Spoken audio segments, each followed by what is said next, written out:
Negar, kemudian ia menyerahkan nyawanya. Anjing. Yohanes 19 ayat berapa Pak tadi?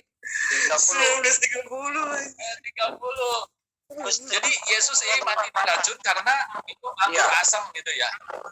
Ya. Jadi ini Pak penafsiran Bapak ya. Artinya sesudah Yesus meminum anggur asam itu berkatalah ya sudah selesai. Jadi di sini yang diminum itu racun apa anggur asam? Di situ vinegar, Pak. Coba lihat Di vinegar. Quran nggak ada, kan Bapak di Quran nggak ada ini. Tapi kalau dari Quran, Pak. Kalau dari Quran, Pak. Ini Pak, kalau ada orang diracun matinya 3 tahun, berarti orang itu hebat Pak. Karena tidak ada orang diracun matinya 3 tahun. Bukan sebentar kita bahas Yesus dulu ini. Ya, boleh. Nanti kita bahas. Karena gini, Muhammad itu tidak meminum racun sampai ke perut. Dia cuma sampai ke mulut. Silakan baca Mazmur 69 ayat 22. Bahkan mereka memberi aku makan racun pada waktu aku haus. Yohanes 19:29, Yesus berkata, aku haus. Mereka memberi anggur asam. Bukan racun, Pak. Makan aku racun dan anggur asam, Pak. Mereka memberi aku makan racun dan anggur asam. Bapak salah baca. Ini anggur asam, nggak ada racun di sini. Mazmur 69 ayat 22. Pak, oh, Mazmur nggak bicara Yesus, Pak. Di situ nggak ada disebut Yesus kok. Mazmur berapa? Ini kan nubuatan mesianik ini, Pak. Bapak ini apa pendeta katanya. Mazmur 69 ayat 22. Mazmur 69 ayat 22. Coba bisa. Gimana bunyinya? Pas banget itu. Yohanes 19:29. Memberi aku makan racun. Dan pada waktu itu aku haus. Mereka memberi aku minum. Yesusnya mana Pak di sini ditulis? Tapi kan nubuatan, Pak. Oh, berarti nggak ada nubuatan Yesus ya. Di Lukas 24, Yesus berkata.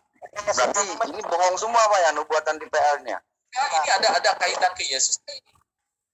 Ya ada lah, Pak. Kan coba Bapak baca. Coba Bapak baca di Yohanes 19:29. Aku haus. Bapak baca dulu. Aku makan racun. Yang tadi adalah mana saya tahu itu nubuatannya begitu. Asam. Ini. Lah, di sini mana? Apa disembunyiin Yohanes kali? Kalau Kristen itu ada Pak Zen, di stop dulu lah Pak Zen. Noise Pak Zen. Kotor amat sih otak lo. Artinya gini, kalau gitu ini pembahasan soal apa? Ini pembahasan soal apa ya? Maaf semua, maaf. Ini pembahasannya kenapa jadi ke arah ke sini ya? Tentang racun-racun. Ya ini masalahnya kan katanya Nabi Muhammad itu nggak bisa dijaga seperti kitab-kitab Yahudi yang nggak bisa dijaga. Kemudian saya mengemukakan bahwasanya nabi-nabi di Israel juga nggak dijaga oleh Yahweh karena sebagian mereka juga dibunuh. Yesus yang berkata, Yerusalem, Yerusalem, kau telah membunuh nabi-nabi. Tidak bisa dijaga. Topik atau tema dari yang kami ini udah selesai Kak. Kisah ini kan kisah maksudnya begini Pak Ketua di sini maksudnya kan kita kasih tahu bahwasanya ayat-ayat sebelumnya itu ada dirubah oleh orang Yahudi. Bapak ini nggak terima. Oke. Gitu. Saya kasih tahu ini kan ujian hidup Pak, itu ayat itu banyak yang dirubah gitu loh. Nah sekarang gini aja deh Pak ya, kalau Bapak mengatakan itu ayat asli yang kejadian 1916 kejadian 21 sekian, saya minta manuskrip aslinya Pak. Coba Kusnadi kamu share screen atau mungkin Tristan atau partisipan yang lain coba bantu. Aku nggak bisa bantu karena aku di jalan ini. Ya, partisipan yang lain coba bantu. Ayat apa yang Anda mau baca? Ya, ayat 16 itulah. Apa Genesis 16 atau apa? Iya, saya minta. Itu kan Musa itu mendapatkan menuliskan kitab. Ya Pak, kita kan cerita perjanjian lama. Kita perjanjian lama. Terus nama judul kitabnya apa? Ya kan Genesis, ya kan? Oke, Genesis. Ya. Bapak dapat dari siapa ke siapa sampai ke Musa, silakan. Genesis pasal berapa? Bukan, kita keseluruhan Genesis itu dapat dari mana? Genesis itu seluruh kitab Torah itu adalah tulisan dari Allah sendiri dengan jarinya sendiri. Mana bukunya, Pak? Buktinya. Tuhan. Iya, Bukunya ada mana? ayatnya. Ada ayatnya. Bukunya mana? Itu Keluaran 31:18 tuh. Saya tahu. Maksud saya, buktinya mana? Keluaran Mana berapa? tulisan 31:18? Keluaran 31. Lebih apa saya dari Bapak ini? 31:18. Oh, lari-lari sih topiknya. Ya, oke, Aneh, gua. betul. Terus yang jadi Nggak masalah lari, apa? nggak lari. Kan kami memberitakan bahwasanya ayat ini banyak dirubah. Apa sih? Bapak nggak Tadi bahas percaya, tentang gitu. apa? Tadi bahasnya tentang apa kok sekarang ke sini?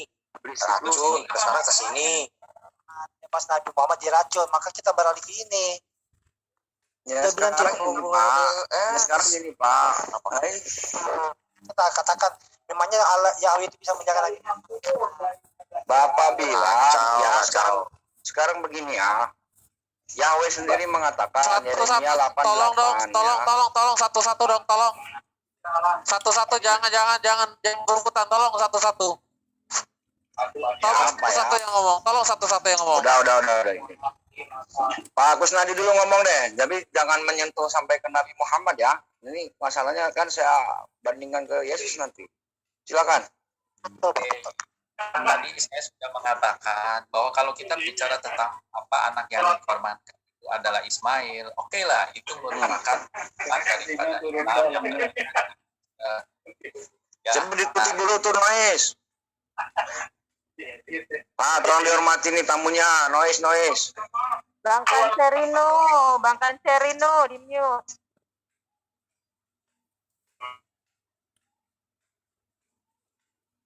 Oke, saya jelasin lagi. Tadi kan dikatakan, oke, kalau gitu kan Ismail katanya anak yang akan dikorbankan. Nah, kalau Ismail anak yang akan dikorbankan, kita ikutin di dalam Quran.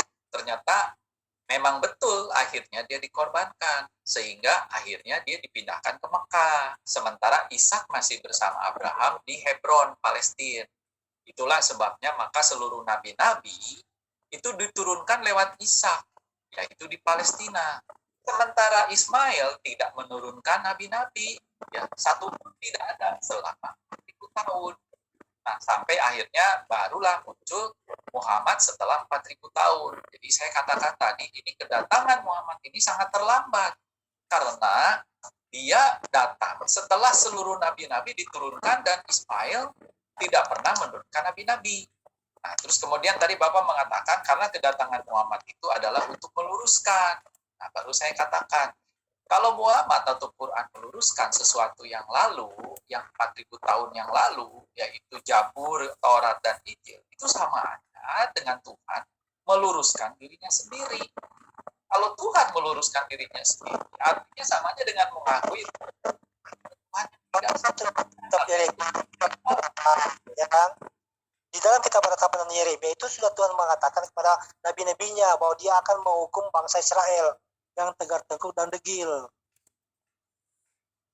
Ya, Makanya boleh Pak, saja, mau menghukum apapun juga boleh. Tidak hanya Israel, seluruh bangsa-bangsa yang memang berontak kepada Tuhan, Tuhan hukum. Tapi yang masalahnya Tuhan ini kemana?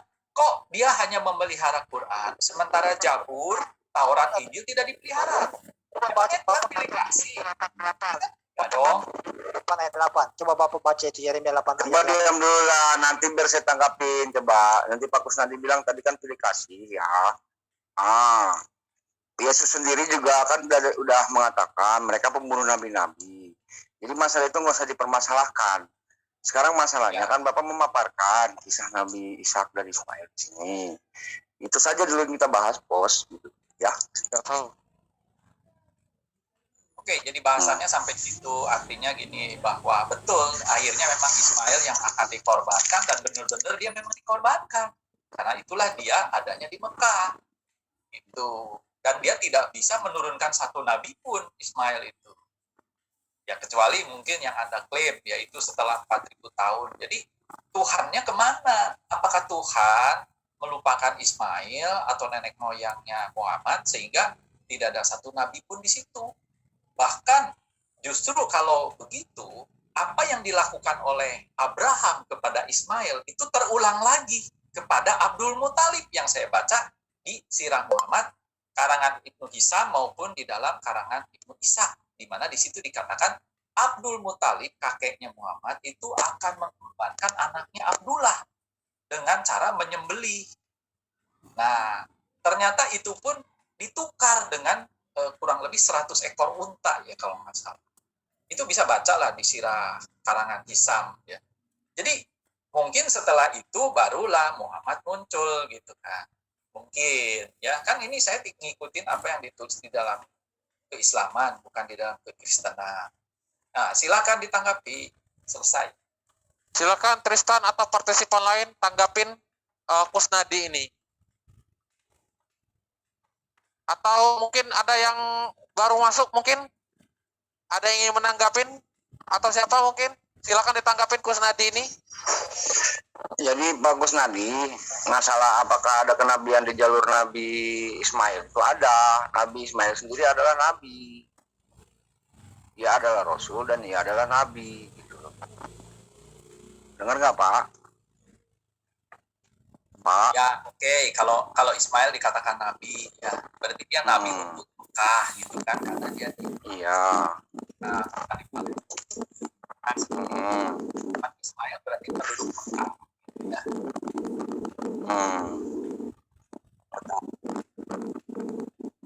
Coba Bapak baca di Maryam ayat 54. Setelah Ismail, Oh, siapa ini. lagi nabinya? Setelah Ismail siapa nabi?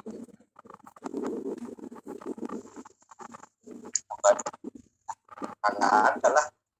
Nggak ada ya. Nah sekarang kita bisa bandingkan apa bedanya seseorang Pak Firman, tolong Pak Firman mute dulu Pak Firman. Pak Firman, Pak Firman, mute dulu.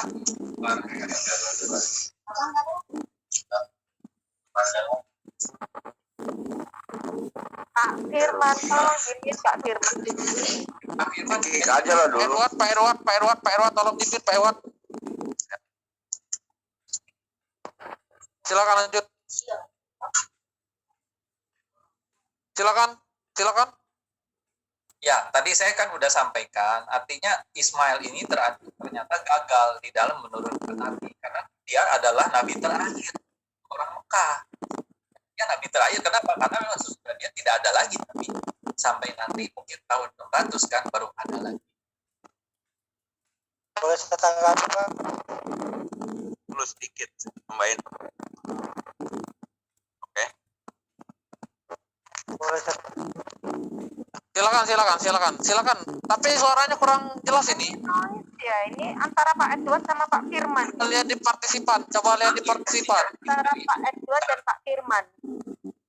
Coba lihat di partisipan tolong. Halo. ya halo saya bisa tanggapi. Nah, tuh Pak Firman tuh. Pak Firman ada suara noise-nya Pak Firman. Ya, oke Pak Firman. Edward kayaknya. Pak Firman. Kayaknya ada yang masuk. Dua ini yang noise. Pak Edward. Edward Pak juga Edward. nih kayaknya. Pak Pak Edward. Edward. Tolong co-host tolong di mute dulu tuh Pak Edward atau siapapun yang terlihat noise tolong di mute dulu tolong ya. Udah lanjut yang bicara aja yang speak up aja buka ini mute-nya. Bisa bicara tanggapi Pak. Silakan Pak. Kan dia bilang bahwa tidak ada nabi dari Ismail sampai dia Iya, cuman dia lupa ini masalahnya di kejadian itu. Ya, Sebentar itu Pak kejadian Tristan, biarkan Pak Iya, Firman iya. yang menjelaskan. Silakan. Sorry nggak dengar. saya tanggapi saja Pak ya. Dia kan mengatakan bahwa tidak ada nabi dari jalur Ismail sampai Nabi Muhammad dilahirkan. Dan kan begitu. Kalau kita melihat nubuat Nabi Musa itu dikatakan seorang nabi yang akan dibangkitkan. Itu artinya satu orang Pak. Dari jalur Ishak kan banyak nabi. Dari zamannya Nabi Musa bukan cuma satu orang. Berpuluh-puluh nabi, bahkan banyak nabi-nabi seperti Nabi Habakuk, Nabi Yesaya. Di sini Nabi Musa mengatakan seorang nabi, artinya satu orang. Itu bahas mengarah kepada jalur Ismail. Karena hanya orang Arab yang satu orang nabi. Tidak ada nabi Arab yang banyak, ada 2, 3, tidak ada. Itu Nabi Muhammad, nubuat Nabi Musa. Seorang nabi akan dibangkitkan di antara saudaramu, seperti kalian. Ini ulangan 18 jelas. Seorang nabi, katakan bahwa seorang nabi itu ya Nabi Isa atau Yesus. Kalau seorang nabi itu artinya bukan 2 orang, bukan 3 orang. Banyak nabinya. Kalau bangsa Arab cuma 2 orang. Dan sudah berarti kan kalau Nabi Musa, seorang nabi saja yang akan dibangkitkan seperti aku. Jadi itu sudah jelas bahwa memang jalur Ismail itu hanya seorang nabi akan dibangkitkan, yaitu Nabi Muhammad. Jadi kalau orang mana nabi-nabi yang Muhammad itu Nabi Muhammad Jauh Pak, itu jauh Pak ke Muhammad. makanya Jauh. Pak Baca dulu baca. makanya Pak Orang dari Israel kok Pak. coba Bapak teruskan siapa seorang nabi yang dibangkitkan. Nabi setelah Nabi Musa kan banyak nabi. Siapa seorang nabi? Saya jelasin ya Pak ya. Saya jelasin ya Pak. Ini Seorang nabi Ulangan 18 ayat 15. Di situ seorang nabi dari mana? Dari tengah-tengahmu. Ya, jadi artinya di antara orang Israel. Dari antara saudara-saudaramu. Nah, saudara-saudara yang pada saat dia bicara dengan Musa. Musa ini kan orang suku Lewi. Ya berarti di antara saudara-saudaramu. Saudara-saudaramu itu siapa? Ya, Yehuda, ada Simeon, ada dan sebagainya. Kalau ke Ismail terlalu jauh, ya. Begitu juga disebut bagi, karena bagi berarti bagi Israel, bukan bagi Arab. Nah, di 18 ditegaskan lagi seorang nabi akan dibangkitkan bagi mereka, ya, bagi mereka dari antara saudara mereka, ya. Coba tunjukkan kepada Ya, di mana di sini disebutkan bahwa aku akan menaruh firmanku mulutnya dan ia akan. Pak Zen ini suaranya noise loh. Pak Zen ini suaranya noise loh Pak Zen. Serius saya. Noise banget suara. Coba itu siapa? Jelas. Coba Bapak suaranya noise. Bapak lebih ini kayaknya nggak bisa ngomong ini Bapak ini. Kami semua kena di sini Pak. maksudnya saya Pak atau yang lain? Nah, udah bagus. Silakan. Saya minta tolong kepada Kristen jelaskan siapa seorang nabi itu. Setelah Nabi Musa itu kan banyak nabi. Oke. Seperti Musa, seperti Sekarang saya jelaskan ya Pak ya. Kalau kita berbicara tentang ayat ini, kan kita udah tahu ini bagimu, berarti ini bagi Israel. Di tengah-tengahmu, berarti di antara orang Israel. Di antara saudara-saudara mereka semua. Ya. Pak Zen kalau lagi dijelasin, Bapak diam dulu Pak. Gimana kami mau dengar ini Pak Kusnadinya ngomong. Bapak ngomong juga. Silakan Pak Kusnadi. Oke, jadi ini syaratnya adalah ini di tengah-tengahmu, di antara saudara-saudaramu, sama seperti aku, dan dibangkitkan bagimu. Berarti ini harus datang ke orang Israel. Ya, ditegaskan lagi. Tetapi ada 2 ciri. Aku akan menaruh firmanku ke dalam mulutnya. Nah, di dalam sejarah ini, yang mana Tuhan pernah menaruh firman-Nya kepada mulutnya adalah kepada Bileam, kepada Yeremia. Tetapi syarat yang terakhir ini, ia akan mengatakan kepada mereka, segala yang kuperintahkan kepadanya, itu hanya Yesus. Karena semua yang difirmankan itu keluar lewat Yesus. Ya, jadi ini adalah bicara tentang nubuatan Yesus ini. Jadi kalau begitu Pak, Makanya, cukup silakan tanggapi. saya tanggapi Pak ya. Silakan. Kemudian ya saya tidak akan potong Bapak. Kalau begitu Bapak katakan itu Yesus, apakah di mata Bapak itu Yesus itu seorang? Nggak jelas, Bapak ngomong apa? Iya, Bapak tuh nggak jelas ngomongnya. Mungkin Pak Firman Sinyalnya itu. mic-nya atau apa gitu. Dilepas aja. Pakai Dilepas headset, aja headsetnya. headset. Nggak usah pakai headset. Makanya nggak usah pakai headset. Sudah dengar Pak? Tidak bagus. Udah Nah, Pak, gitu udah Pak. dong. Silakan Pak. Ya begini, kalau Anda katakan nubuatan Nuh ulangan 18 itu seorang nabi saja, itu adalah Yesus. Apakah itu nabi atau Tuhan? Di sini dikatakan seorang manusia, bukan Tuhan yang jadi manusia. Musa itu 100% manusia, bukan Tuhan yang jadi manusia. Kalau seperti Musa, berarti Yesus itu 100% manusia. Di sini sudah jelas Musa. Musa bukan Tuhan jadi manusia, tapi Musa itu 100% manusia. Dan Anda katakan Nabi itu adalah Yesus. Anda ini mengimani Yesus sebagai Nabi Tuhan. Kalau Anda katakan Yesus itulah Tuhan yang jadi Nabi, coba tunjukkan dalilnya di mana. Di mana pernah Tuhan berkata, aku akan menjadi Nabi. Di mana nubuatan-nubuatan Nabi Yesaya itu bahwa aku akan mengutus anakku menjadi Nabi. Tidak ada, Pak. Seorang Nabi yang dibangkitkan seperti Musa, dan Anda katakan itu adalah Yesus, berarti Anda sendiri meyakini bahwa Yesus itu seperti Musa yang 100% manusia, bukan Tuhan yang jadi manusia. Karena Musa tidak pernah menjadi Tuhan yang jadi manusia. Tidak pernah Musa mengatakan aku ini Tuhan yang jadi manusia.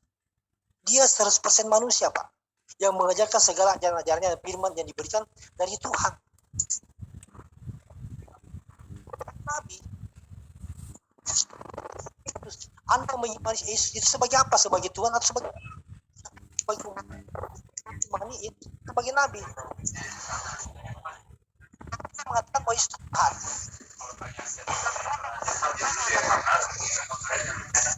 Yang mana membenarkan perbuatan Pak Zen, bisa saya wakilin nggak Pak Zen? Jadi Pak Zen tutup dulu, Bapak Pak Zen dengar dulu, karena Pak Zen suaranya nggak kedengeran.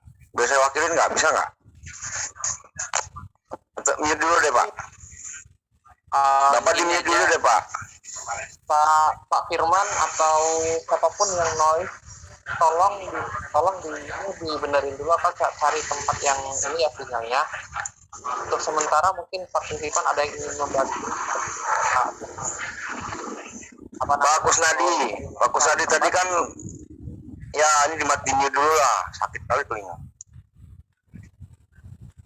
Pak Kusnadi. Ya. Bapak tadi kan bacakan ulangan 18. Itu untuk Yesus, ya. Oke, saya nggak ada problem di sini. Walaupun banyak orang muslim mengatakan itu untuk Nabi Muhammad, ya. Tapi ada di ulangan 34 ayat 10, seperti Musa yang dikenal Tuhan, yang berhadapan wajah. Tidak ada lagi Nabi yang bangkit dari antara orang Israel. Ini gimana menurut Bapak ini? Artinya ada harapan lagi di sini, Pak. Ulangan 18 ayat berapa, Pak? 34:10, Pak. 18, 34, 10. Ulangan ya? Ulangan Ya, 18. berarti iya, soal sinyal-sinyal ini dari Nabi Musa akan ada nabi lain di luar Israel. Udah share Pak Kusnadi. Oke. Di situ dikatakan seperti Musa yang dikenal Tuhan. Tidak ada lagi nabi yang bangkit di antara orang Israel. Nah, di sini kan dikatakan di ulangan tersebut Musa yang dikenal Tuhan ada apa? Nah, sekarang gini, yang berhadapan muka di mana pada nabinya secara langsung pada Nabi Musa ya. Nabi Ibrahim, Nabi Musa, Yeremia, Yakub itu kena semua Pak. Kalau di PL, Yosua ngobrol langsung mereka semua. Oke, kalau kita mengambil referensi dari An-Nisa 164, itu Musa adalah Tuhan berfirman langsung. Ya, jadi yang disebut sebagai di mana firman itu adalah Musa, ya kan? An-Nisa Tapi 164. tidak akan dibangkitkan lagi dari orang Israel. Ya, nah sekarang kalau ada nabi yang berhadapan, kalau ada nabi yang bisa ngomong langsung ke Tuhan gitu, kira-kira bukan dari Bani Israel bisa nggak menurut ayat ini? Oke, saya kan tadi saya jelasin dulu yang dimaksud dengan berhadapan muka adalah Tuhan datang berhadapan dengan Musa kan? Benar. Jadi sekarang pada saat Yesus ada di apakah pada saat itu Tuhan berhadapan muka dengan Yesus yang terjadi kepada Musa?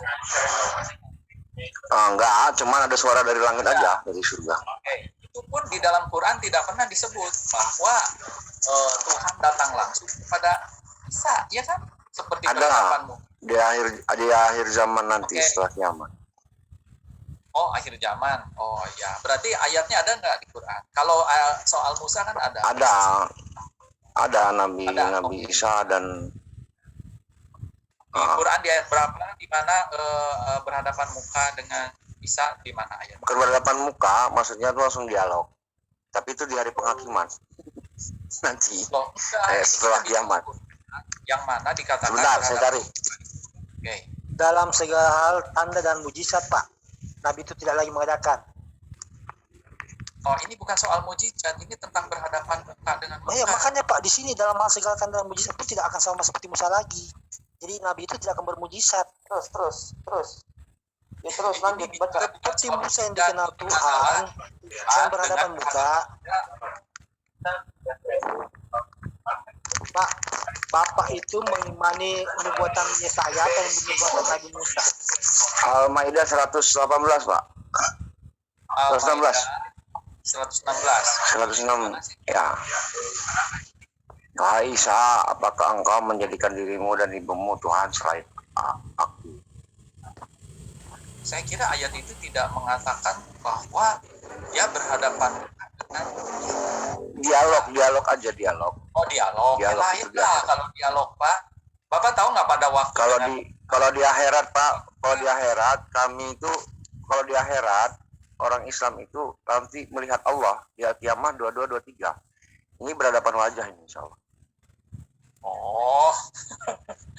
Ya itu soal nanti. Sama di Matius 5 ayat 8 juga sama. Matius 5 ayat 8 itu berbahagia manusia yang hatinya suci, mereka akan melihat Tuhan. Itu di akhirat konteksnya. Coba Sama Bapak lihat ada nggak ayat ini tentang Isa? Yang ada tentang Musa. Al-Maidah 116, Pak. Ini ingat ya kata-katanya, dan kepada Musa Allah berfirman langsung.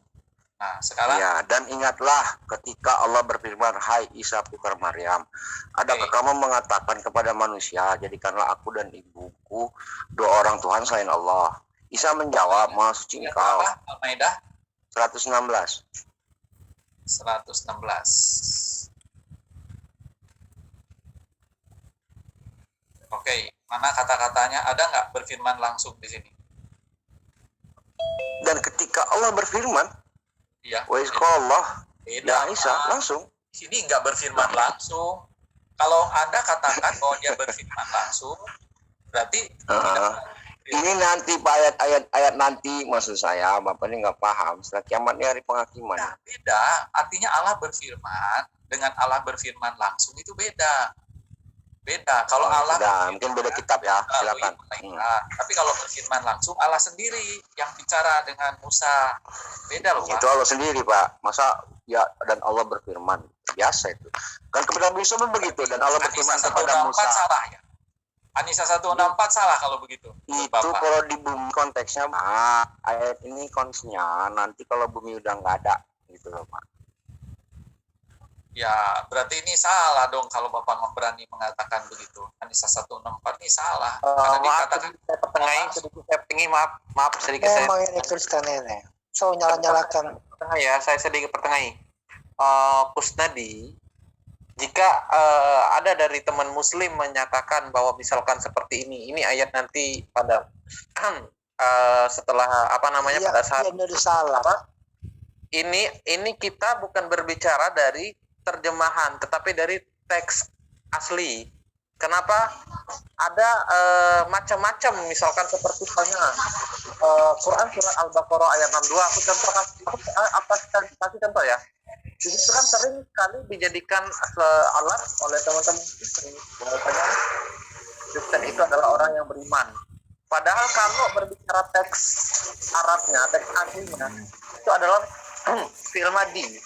Tahu nggak sampai situ? Fi'il madhi itu apa? Past tense, masa lampau. Seperti ayat ini. Nah silakan Tristan, tolong jelaskan apa itu fi'il madi, apa dan lain semacamnya. Biar Kusnadi jangan berpatokan kepada terjemahan. Gitu. Jadi fi'il madi itu fi'il masa lalu, fi'il mudhari itu fi'il sekarang, gitu. Yang akan datang, itu aja. Jadi kalau lihat di tafsir sih Pak ya, dan ingatlah ini saya juga harus lihat dulu di tafsirannya. Bentar ya. Kalau masalah kan kalau masalah yang Bapak bilang tadi di An-Nisa 1 berapa Pak? 164. Tapi kan di situ tidak dikatakan hanya kepada Musa Pak. Ya, tapi ayatnya jelas kan berfirman langsung. Iya, berfirman langsung kepada Musa, dan sebagian Rasul, sebagian Nabi-Nabi juga pernah di situ Pak. Sebentar saya cari ayatnya. Bapak silakan ini dulu deh. Saya ada kesulitan nih kalau nyari-nyari ayat begini. Ya. Coba Bapak ini dulu. Saya presentasi duluan dulu. Bicara tentang Yesus ya, bahwa Yesus tidak hanya sebagai Tuhan, tetapi dia juga sebagai Nabi. Ya, seperti yang beberapa ayat nanti bisa saya tunjukkan. Kita bisa lihat di Matius 13 ayat 57 itu pernah mengatakan Yesus berkata kepada mereka, seorang nabi dihormati di mana-mana kecuali di tempat asalnya sendiri dan di rumah. Jadi ini secara implisit sudah dikatakan bahwa Yesus itu adalah seorang nabi juga. Ya. Begini Pak, bisa tanggapi? Ya. Kalau Bapak katakan Yesus juga sebagai seorang nabi dan juga adalah Tuhan, berarti Bapak di sini mengimani Yesus itu Tuhan dan merangkap sebagai nabi, begitu? Ya, Yesus itu sebagai guru, sebagai nabi, dan sebagai Tuhan. Terus apa salahnya? Yang mana pekerjaan nabi yang dilakukan Yesus dan yang mana pekerjaan Tuhan yang dilakukan oleh Yesus? Oke. Kalau dia bicara sebagai seorang nabi, dia bisa menubuatkan yang akan datang. Jadi Bapak ini sekarang percaya Yesus itu sebagai nabi atau sebagai Tuhan? Gini. Udah dapat Pak, nih Pak, Al-Baqarah 253. Rasul-rasul itu kami lebihkan sebagian mereka, ada sebagian yang lain di antara mereka, ada yang Allah berkata-kata dan sebagian Allah meninggikan derajat kepada mereka. Kalau ketika langsung tentang An-Nisa tadi, 164 itu menceritakan tentang Allah kepada Musa berbicara langsung. Iya. Bukan hanya Musa saja yang berbicara gitu. An-Nisa 164. Siapa aja Allah berbicara secara langsung. Di sini sudah dijelaskan kalau di sini Pak. Kepada Muhammad nggak? Kepada Muhammad di sini nggak ada. Nggak ada. Jadi kalau Muhammad tidak bicara langsung ya. Kalau di hadis ada, tapi kalau di sini nggak ada. Tapi ya nggak apa-apa lah. Kita kan bicara ini tema. Ya, Pak, di kisah Isra Mi'raj, cuman ini kan temanya lawan ini PS Quran. Jadi Quran aja. Iya. Kalau di Quran nggak ada. Gitu loh. Cuman sinyalnya ada di An-Najm 1 sampai 10. Itu ada. Oke. Jadi artinya bahwa ulangan 18 ayat 18 itu bisa untuk Yesus karena itu terjadi di tanah Israel. Ya. Kalau saya nggak setuju tuh untuk Nabi Muhammad, benar. Tapi Ya, kalau ulangan 34:10 ini sinyalnya ini loh. Sinyalnya ini seolah-olah Nabi Musa tahu bahwa ada nabi di luar Bani Israel. Itu ceritanya. Itu saja. Kalau sebelum Yakub bisa, kenapa? Karena itu ada Bileam, ada Idris, itu di luar Bani Israel. Tapi setelah Abraham bersumpah atau Tuhan bersumpah kepada Abraham, terus kemudian Ishak dan lahir Yakub, tidak ada lagi nabi lain dari keturunan Yakub. Kalau kita lihat nih, siapanya kan ke Bapak ya. Ya nggak apa-apa. Saya apresiasi. Lihat Abraham ini kan punya 3 istri. Pertama Hagar, kemudian Sarah, dan ini Keturah. Dan seperti tadi Bapak bilang bahwa ya memang Ismail yang dikorbankan akhirnya. Ternyata bukan hanya Ismail, Esau pun itu termasuk yang ada nabi ada di jalur yang kuning. Ya. Dan Nah, di dalam kekristenan, puncak kenabian itu adalah dalam diri Yesus, sudah selesai. Tetapi kalau di Islam kan ini ada lagi. Mohon maaf Pak, tadi Bapak bilang, kata Bapak, Tuhan bersumpah kepada Abraham bahwasanya hanya kepada turunannya saja kenabiannya. Itu di mana, Pak? Iya. Oke, mau saya tunjukkan, Pak? Ya, sebelum Ya, ditunjukkan kan, ini ada partisipan yang baru masuk nih yang apa? Hand raise, Van Basten Tamunan. Silakan Van Basten. Open mute. Enggak, aku kasih semangat aja sama Pak Kusnadi. Lanjut, Pak. Oh alah, Ya, sudah silakan. Oke, Bisa jadi tanggapi, skema Pak. ini kan sebenarnya sudah dikonfirmasi lagi di dalam Quran di Ankabut 27, di mana memang jalur kenabian adalah di sini. Jadi sebenarnya kalau bicara tentang saudara-saudara Musa, kalau ke Ismail ini terlalu jauh. Yang paling dekat itu Esau dulu. Esau itu adalah malah itu saudara kembarnya Yakub. Ya, jadi kalau yang boleh mengklaim sebagai nabi adalah keturunan Esau mestinya, karena dia masih di dalam satu jalur Ishak sesuai dengan sumpah Tuhan kepada Abraham. Mana sumpahnya, Pak? Jadi kita lihat ya nanti di dalam ini. Saya tunjukkan di dalam Kejadian 17 ya. Nah. Kejadian 17. Di mana di Kejadian 17 ya. Ini berdasarkan Alkitab ya, kan tadi Bapak bicaranya Quran, setelah gantian saya tentang apa? Bapak ini asik juga nih, 17 berapa? 17 ayat 17 ya. Jadi di sini kan oke, kita cerita dari ini aja, kelahiran Ishak ya. Saya bacakan ya. Selanjutnya Allah berfirman kepada Abraham tentang istrimu Sarai, janganlah engkau menyebut dia lagi Sarai, tetapi Sarah itulah namanya. Aku akan memberkati dan daripadanya juga aku akan memberikan kepadamu seorang anak laki-laki. Bahkan aku akan memberkatinya sehingga ia menjadi bangsa raja-raja, bangsa-bangsa akan Lalu tertunduklah Abraham dan tertawa serta berkata dalam hati, 100 tahun dilahirkan seorang anak dan Sarah yang telah berumur 90 tahun dilahirkan seorang anak. Dan Abraham berkata kepada Allah, sekiranya Ismail diperkenankan hidup di hadapanmu. Jadi Abraham bertanya kepada Allah, kalau Ismail itu artinya kalau Ismail yang dipilih gitu. Tetapi di sini Allah berfirman, melainkan istrimu Sarah lah yang akan melahirkan anak laki-laki bagimu, dan engkau akan mengadakan perjanjian dengan dia menjadi perjanjian yang kekal. Nah, terus kemudian tentang Ismail, aku akan ada nggak nabinya di sini, Pak? Di sini dikatakan kan nggak ketemu nabi. Tidak, melainkan nabinya mana nih? Sarah, ya, bentar, dan akan melahirkan seorang dan aku akan menamai dia Ishak. Jadi namanya udah disebut Ishak. Dan aku akan mengadakan perjanjian dengan dia menjadi perjanjian yang kekal. Jadi perjanjian kekal itu dengan Ishak untuk siapa? Keturunannya. Nggak ada di sini tulis keturunannya, Pak. Nah, keturunannya ini ditulis nih, keturunannya. Ya. Bisa tanggapi, Pak. Sedangkan Ismail, ya sabar biar dia selesai dulu. Ismail posisinya lain. Kalau Ismail dia akan diberkati, akan beranak cucu. Diberkati terus, beranak cucu. Dia akan mengangkat 12 raja dan akan menjadi bangsa. 12 raja. Jadi beda kan? Antara yang diterima Ismail dengan yang diterima Ishak itu beda. Kalau Ishak bicaranya adalah perjanjian kekal, sedangkan kalau untuk Ismail itu adalah memperadakan 12 raja menjadi bangsa yang besar dan beranak cucu sangat banyak. Nah, di sini bedanya. Iya kan?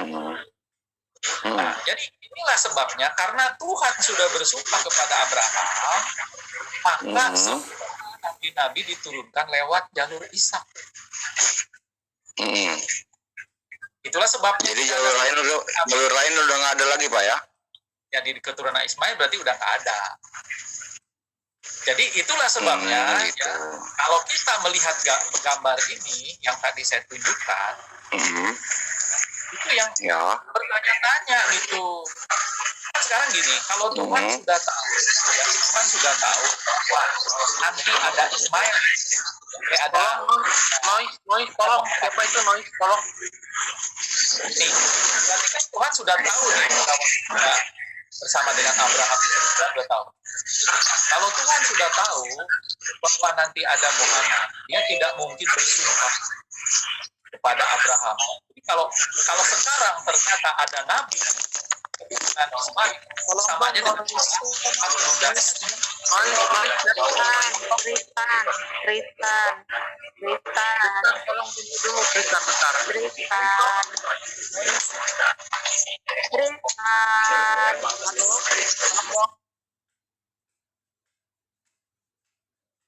Silakan Kus, silakan. Ya, jadi kan gini, pada waktu Abraham masih hidup, itu Tuhan itu atau Allah itu kan bersumpah bahwa dia tidak akan menurunkan nabi lewat Ismail. Tapi perjanjian kekalnya hanya lewat Ishak. Dan itu kan terjawab semuanya lewat jalur Ishak dan Yakub. Jadi kalau misalnya sekarang ini ternyata ada nabi keturunan Ismail, itu berarti Allah menjilat ludahnya sendiri. Artinya dulu dia menolak Ismail, kenapa sekarang dia menerima Muhammad? Nah, pertanyaannya begitu. Nah, itu yang diimani oleh orang Kristen. Makanya orang Kristen tidak akan percaya kalau Muhammad itu sebagai nabi. Karena alasan Tuhan sudah pernah bersumpah kepada Abraham dan Tuhan tidak mungkin menjilat ludahnya sendiri. Ya kan? Bagaimana Ya, kalau tuh gimana? Bisa tanggapi, Pak. Silakan. Ini ada ini Mbak Neti nih, mungkin ada mau menanggapi Saya kali. mau tanggapi Pak ini Pak Kusnadi, tapi kok tidak bisa diizinkan bicara Pak? Kusnadi bisa bicara. Boleh. Moderator lah. Sama seperti kita cuma tunduk dengan dalil-dalilnya saja. Izinkan bicara dong Pak. Masa cuma Kusnadi bicara? Silakan. Saya Pak Firman Pak ya. Ya halo. Ya begini Pak. Pak Kusnadi bilang bahwa tidak ada jalur kenabian dari Nabi Ismail. Di dalam kitab Kejadian sendiri, Tuhan itu berkata kepada Abraham, dia akan memberkati Ismail anaknya. Bahkan akan membimbingnya dan akan menemaninya bersama di padang gurun itu. Itu kata Tuhan kepada Nabi Abraham untuk anaknya Ismail.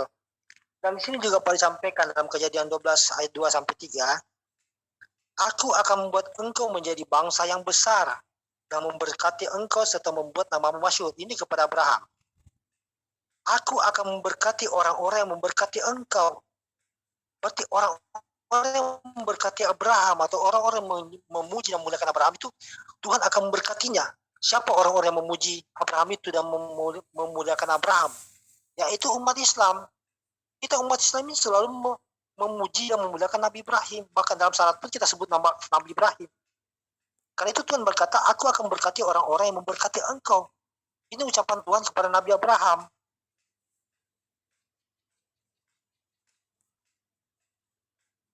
Halo? Ya, lanjutkan Pak. Nanti kalau udah selesai tolong kasih tahu saya ya. Oh, enggak, kedengaran suaranya Pak ya? Kedengaran. Ya, begini. Kembali ke ulangan 18 tadi dan 4:10. Bapak katakan sendiri kan dia sudah bersumpah kepada Abraham bahwa tidak akan mengangkat anak perjanjian dari jalur Ismail. Di sini kan anak perjanjian Pak tidak disebutkan bahwa anak perjanjian itu sebagai seorang nabi. Di sini anak perjanjian itu hanya sebagai anak hak kewarisan, hak kesulun dari harta Nabi Abraham. Tidak ada disebutkan situ bahwa dia itu sebagai anak yang akan diangkat menjadi nabi-nabi. Tidak ada Pak di situ di dalam kitab perjanjian itu yang saya baca ya. Jadi kalau membaca dari ulangan 18 ayat 18, seorang nabi dibangkitkan seperti Musa. Musa itu Pak 100% manusia dan Bapak katakan itu Yesus. Kalau Bapak meyakini bahwa ulangan 18 itu dan ulangan 18 ayat 15 itu untuk Yesus, berarti Bapak mengakui bahwa Yesus itu manusia 100% Pak. Karena Musa itu bukan Tuhan yang jadi manusia. Sudah jelas-jelas mengatakan Musa berkata kepada bangsa Israel, akan dibangkitkan seorang nabi seperti aku. Musa itu bukan Tuhan yang jadi manusia, Pak. Tapi dia itu seorang manusia yang diangkat oleh Nabi, oleh Tuhan. Kalau Bapak mengimani itu adalah untuk Yesus, berarti Bapak mengimani bahwa Yesus itu sama dengan seperti Musa. Dia itu adalah 100% manusia, bukan Tuhan yang jadi manusia. Dan di dalam Ulangan 34 ayat 10 kan sudah dijelaskan juga oleh tadi Pak Tristan, bahwa tidak ada lagi Nabi yang bangkit dari bangsa Israel, dan Bapak katakan itu Bileam. Di sini dikatakan Pak ya, Ulangan 34:10 itu tidak ada seorang Nabi pun yang akan dibangkitkan. Artinya tidak ada lagi Nabi bangkit dari Musa. Setelah Musa itu tidak ada lagi Nabi yang dibangkitkan. Ini Tuhan berfirman kepada Musa, Pak. Setelah Musa tidak akan ada lagi Nabi dibangkitkan seperti Musa. Seperti Musa itu bagaimana, Pak? Yang berbicara di hadapan Tuhan, yang mengadakan tanda-tanda dan mujizat. Apakah Nabi-Nabi Israel itu tidak ada yang mengadakan lagi tanda-tanda dan mujizat? Seperti yang dilakukan oleh Musa. Kan semua bertemu langsung dengan Tuhan dan mengadakan tanda-tanda dahsyat dan mujizat. Pas semuanya melakukan seperti itu. Semua Nabi-Nabi Israel itu Bapak katakan dapat firman langsung dari Tuhan. Sedangkan Nabi Muhammad itu Pak Nabi yang tidak pernah mengadakan tanda-tanda dahsyat dan mujizat-mujizat. Dan kata Yesus sendiri di dalam Matius 24 ayat 24, Nabi-Nabi palsu dan Mesias palsu itu akan mengadakan tanda-tanda dahsyat dan mujizat-mujizat untuk mengajak orang untuk sesat. Nabi Muhammad tidak melakukan itu. Tapi Nabi Muhammad membawa Al-Quran itu dengan membawa logika berpikir. Bukan tanda-tanda mujizat. Karena tanda-tanda dan mujizat itu hanya untuk orang-orang yang bodoh. Yang selalu mencari kenabian itu dari mana mujizatmu, mana tanda-tanda dasarmu. Kamu bukan Nabi karena kamu tidak bermujizat. Itu orang-orang bodoh, Pak. Al-Quran dibawa itu pada untuk orang-orang yang berakal. Pakai logika berpikir. Nabi Muhammad bukan lagi Nabi seperti diutus umat-umat yang bodoh. Nabi Muhammad diutus kepada orang-orang ulil albab. Orang-orang yang percaya dengan logikanya. Tidak lagi diturunkan kepada umat-umat yang baru percaya bahwa dia seorang Nabi kalau dia bermujizat. Baru percaya dia seorang Nabi kalau dia mempunyai tanda-tanda dahsyat. Dan Yesus mengatakan sendiri dalam Matius 24 ayat 24. Nabi-nabi palsu, Mesias palsu itu akan mengadakan tanda-tanda dahsyat dan mujizat-mujizat. Jadi sudah jelas bahwa tidak mungkin Nabi Muhammad itu Nabi palsu karena dia tidak mengadakan tanda-tanda dahsyat dan mujizat. Dan sudah jelaskan Al-Quran itu adalah mujizat Nabi Muhammad. Kenapa Al-Quran itu mujizat Nabi Muhammad? Karena ini akan dibaca untuk orang-orang yang bisa berpikir dengan logikanya, bukan lagi yang mencari tanda-tanda dahsyat dan mujizatnya. Tanda-tanda dan dahsyat dan mujizat itu hanya untuk orang-orang yang bodoh, yang tidak mau menerima kenabian dan utusan Tuhan kalau tidak melihat tanda-tanda dahsyatnya. Dan Anda mengatakan bahwa Yesus itu adalah seorang nabi. Saya mau tanya kepada Kristen, apakah Anda imani sekarang Yesus ini sebagai seorang Tuhan atau seorang nabi? Kalau Anda mengimani Yesus sebagai seorang nabi, berarti Anda hapus Tuhannya. Karena tidak mungkin Anda mengatakan Yesus itu Tuhan Nabi Yesus. Selalu Anda katakan Tuhan Yesus, berarti nabinya Anda hilangkan. Kalau Anda menghilangkan nabinya, berarti Anda tidak usah memakai Ulangan 18 ayat 18 itu sebagai rujukan nubuatan untuk nabi untuk Yesus. Sekarang Yesus ini posisinya di surga sebagai apa? Sebagai utusan Tuhan atau nabi? Sebagai Tuhan atau nabi? Anda mengimani Yesus itu sebagai Tuhan atau sebagai nabi? Kami umat Islam mengimani Yesus itu sebagai utusan Tuhan dan nabi. Kalau Anda katakan itu nubuat 18 ayat 18 itu untuk Yesus, berarti kami itu mengimani nubuatan Nabi Musa. Kami mengimaninya. Apakah antikristus kalau orang mengimani Nabi Yesus sebagai nabi? Kami mengimani Yesus itu adalah utusan Tuhan, dan Yesus sendiri berkata kepada bangsa Israel, aku ini diutus untuk bangsa Israel. Yesus tidak pernah mengakui dirinya di hadapan muridnya bahwa aku inilah Tuhanmu, aku ini adalah Bapamu satu-satunya. Tidak ada Tuhan yang lain selain aku, Yesus. Yesus tidak pernah berkata begitu. Banyak dalil-dalil yang mengatakan bahwa Yesus itu utusan Tuhan dan Nabi, yang hanya seorang manusia biasa. Jangan Anda katakan firman jadi manusia, firman itu telah jadi manusia, lalu Anda katakan bahwa itu adalah jelmaan Tuhan yang jadi manusia. Itu sama dengan pemikiran logika dari orang-orang kompagan yang tidak mengimani bahwa Tuhan itu ada kalau Tuhan itu ada kalau Tuhan itu menampakkan dirinya di hadapan mereka. Tuhan itu tidak ada kalau Tuhan itu tidak menampakkan dirinya pada mereka. Itu pemikiran kompagan yang sangat bodoh. yang selalu mencari tanda-tanda dahsyat dan mujizat, dan harus Tuhan muncul di hadapan mereka. Al-Quran diturunkan kepada orang-orang yang mau berpikir, Pak, bukan lagi kepada orang-orang bodoh. Makanya dalam Al-Quran itu disebut ulil albab, orang-orang yang berakal. Tidak seperti orang yang dulu yang selalu minta tanda-tanda dahsyat dan mujizat. Tidak seperti itu lagi, Pak. Halo, masih dengar, Pak? Lanjut. Saya dengerin, Pak, Ya. sampai Bapak selesai. Baru saya nanti Ya, komen. begini. Sebenarnya Pak, saya sudah mau tidur ya, tapi tidak apa-apa lah. Begini, Pak. Tadi Bapak katakan bahwa Yesus itu Tuhan yang merangkap jadi nabi. Nah, kalau Bapak katakan bahwa Ulangan 18 ayat 18 itu untuk Yesus, dia adalah seorang nabi juga. Apakah artinya itu Kristen mengimani Yesus sebagai Tuhan atau sebagai nabi? Apakah Yesus posisinya di surga ini masih sebagai Tuhan atau sebagai nabi? Di dalam kitab Wahyu 7, Pak, yang dilihat oleh Stefanus itu melihat anak manusia, Pak, bukan Tuhan yang dilihat di samping Allah Bapa, tapi anak manusia. Kalau anak manusia, Pak, itu artinya manusia, bukan Tuhan. Tapi Anda mengatakan bahwa itu hanya makna yang artinya kembali ke hakikatnya.